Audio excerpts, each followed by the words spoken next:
So I've decided to just live with the ghost on the screen that keeps making everything wavy. I'm sure it's all driving you crazy, but I have discovered that it just happens at night, and it's a function of, I suspect, the light.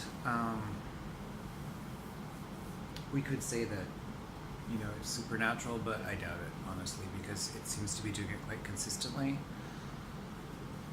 So I had started this channel basically to review a series, and I just looked back at my first video, and I think that it gets cut off actually, because I was being a complete wally with the camera, and I didn't know what I was doing. And I also did not say half the things that I wanted to say about the book because I got nervous when I was talking. So, Court of Mist and Fury, and then I just finished the third book, which is Court of Wings and Ruin, Sarah J. Maas. And I don't remember what the first one's called. Sorry, I'm going to be obnoxious with the camera. I just want to get an angle that does not look completely retarded.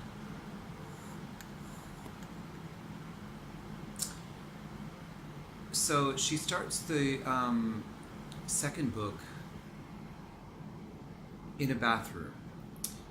I was a little surprised that there are toilets in fairyland because, she's basically, the heroine is throwing up in the toilet in the first scene of the first chapter, which is an interesting way to start a book.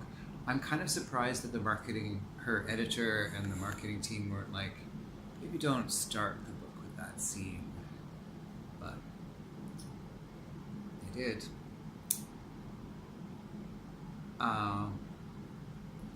I would expect fairies to have some sort of... I don't know. Do fairies use the bathroom? Like, do they eat and they feast because that's recorded in the mythology and everything. Like, you're not supposed to eat any food in the fairy kingdom or you'll get trapped there. But does that mean that they have to use the facilities? It struck me as a little bit strange that they would have a castle with all of the castle-like accoutrement, chandeliers and sconces and then a toilet, which I don't believe was, when you think of the fairy kingdom, you tend to think of medieval times was the times that they tended to obsess a lot about fairies, and when the fairy stories were more prevalent, I guess. And they also seem to be referring to a more primitive time, like the way the fairies lived was not the way that people in the Iron Age lived, it was more like the way people in the Bronze Age lived. Because the theory is that the fairies were driven out by iron. So, yeah, I found that weird. Which is to say that for me personally, it kind of, when there's something a little bit anomalous like that, it interrupts the atmosphere that they're creating. And I'm shaking the camera as I'm gesticulating, sorry about that. There was one detail in the second book that I thought was great, which was, she kind of suggests that what we think of as Celtic music, which is a lot of ballads that were passed down through an oral tradition, especially what were known in the 1600s as murder ballads that were printed on the newspapers that were called broadsheets. She suggests that they actually came from the fairies and were taught to human beings because they have a fairy being in it singing Twa Sisters or Two Sisters, which is a famous murder ballad. And I thought that was really cool. I think I said in my other video that I thought that it was Irish mythology or Welsh mythology that these were based on. Definitely not Irish, I think, because when it's obviously like a fantasy world that she's created, but if you know the old names of places, you can recognize that she's modeled it on some Earth cultures, and Ireland is not portrayed particularly well or in a flattering way in this series. I don't know if she had something personal against Ireland or if she just sort of randomly chose to villainize it, but it's not even remotely, like, she doesn't really even allow for the fact that there might be one nice person from that area. Excuse me.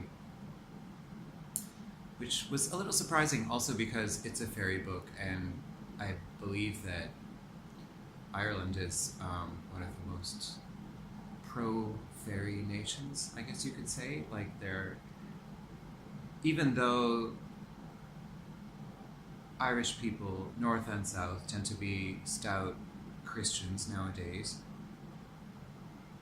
you will still meet a lot of Irish people who are fully grown and still believe in fairies, or the little people, or the Tuatha de Donan, I think they're called. I think that's how you pronounce it in Gaelic. Because TH is silent, and DE is day, and I think DAN is actually pronounced Donan, which isn't what you'd expect, but apparently. And, assuming I have that right. I enjoyed the series a lot.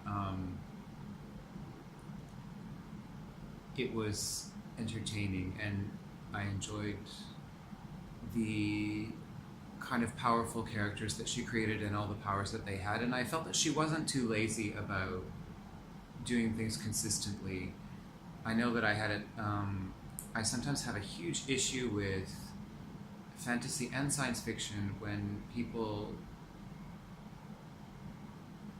I think because their imaginations are a little bit limited when they're writing about things like this, because they can't really imagine having powers, they actually forget stuff and they get a little bit sloppy in the writing, which is frustrating. Like, I know that when I was watching the X-Men movies, I think it was the second one, I don't remember exactly which film it was, but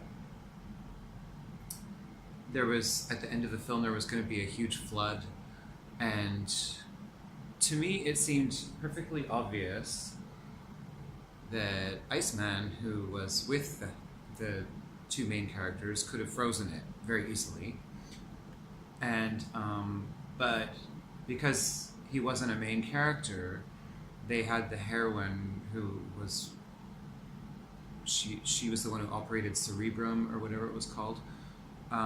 She had to make this huge sacrifice and then die and then come back to life. Or I don't remember exactly what happened, but it seemed like they just kind of did that so that they could have a really grandiose ending, and they completely forgot about Iceman, who was actually very powerful.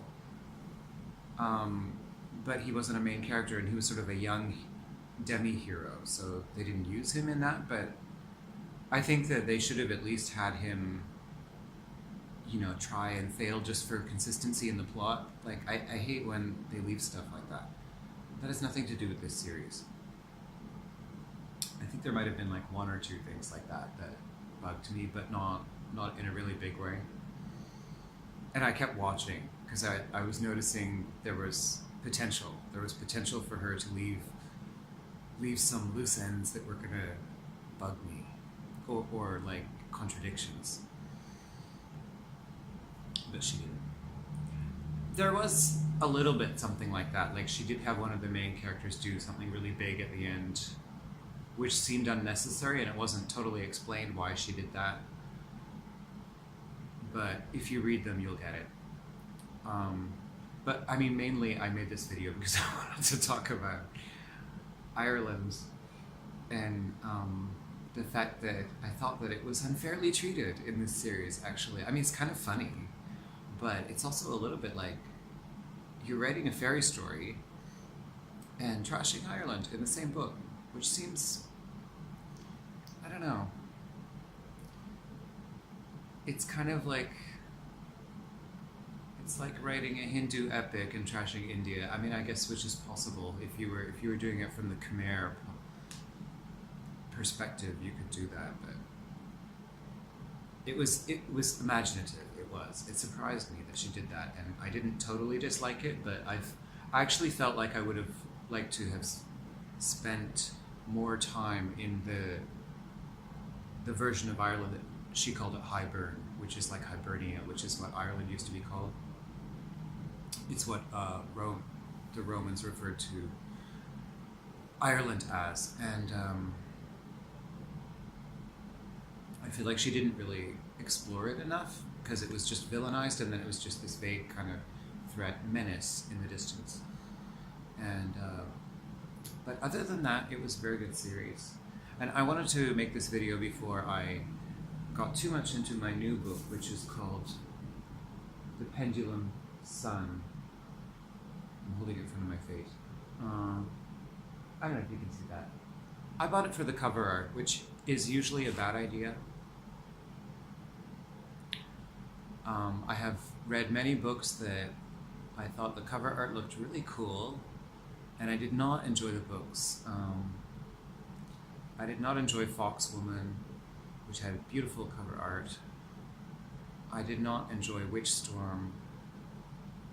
These are all books you've probably not heard of, and I don't have them on me, and I can't remember the authors' names. I just remember titles and the cover. So, but in this case, I have to say, it is very, very good. It is very good. It is very English, from England, in the sense that the humor is quite sarcastic, and it has a very Victorian feel, which I often find that English fantasy tends to be written either in Victorian times or at the turn of the century, whereas American fantasy is more geared toward what's called high fantasy, which is modeled after medieval times. Fantasy is usually like what the medieval period would have looked like without Christianity, I guess. So there's lots of elves and druids and witches and all kinds of fun magical things like that. I'm trying to think if there were any more details in it that I really loved that I wanted to tell you about. But I'm slightly sleep deprived, so I think that I'll have to turn this off and then be tossing and turning when I realize what it was that I wanted to say. Okay, I will leave this there, and I will talk to you later. Bye.